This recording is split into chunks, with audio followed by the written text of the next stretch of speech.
পরিষ্কার কথা, কাদিয়ানীদের পক্ষ যারা নেবে, রাশেদ খান মেনন গোটা বাংলাদেশে অবাঞ্ছিত ঘোষণা করেছে।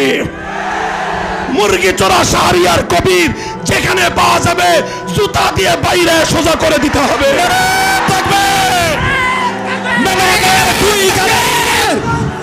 জুতা মারো তালে তালে, শাহরিয়ার কবিরের দুই গালে জুতা মারো তালে তালে, জুতা মারো তালে তালে।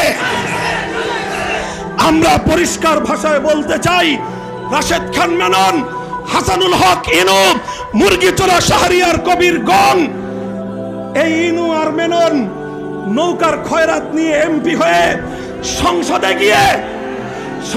গিয়ে খতমে নবুয়তের বিরুদ্ধে কথা বলবে আর কাদিয়ানীদের দালালি করবে। পরিষ্কার বলতে চাই, নাসিমের মুখটা সামলায় রাখেন। যদি নাসিম আপনার দলের মুখপাত্র হয়ে থাকে আর ওটাই যদি হয় আপনার দলের বক্তব্য, আমরা আগামী 5ই মে শাইখুল ইসলাম আল্লামা শাহ আহমদ শফির ডাকে আবার শাপলা চত্বরে যাব,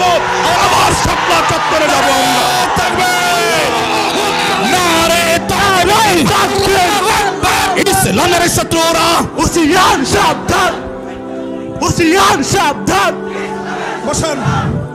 বসেন, কথা হবে আজকে পরিষ্কার। এটা আল্লামা আহমদ শফির দেশে কাদিয়ানীদের দালালি করে সংসদ ভবনে কাউকে থাকতে দেওয়া হবে না। যদি আরেকটা যুদ্ধের প্রয়োজন হয়, আবার শাপলা চত্বরে যেতে কারা কারা প্রস্তুত? সপ্তাহের মধ্যে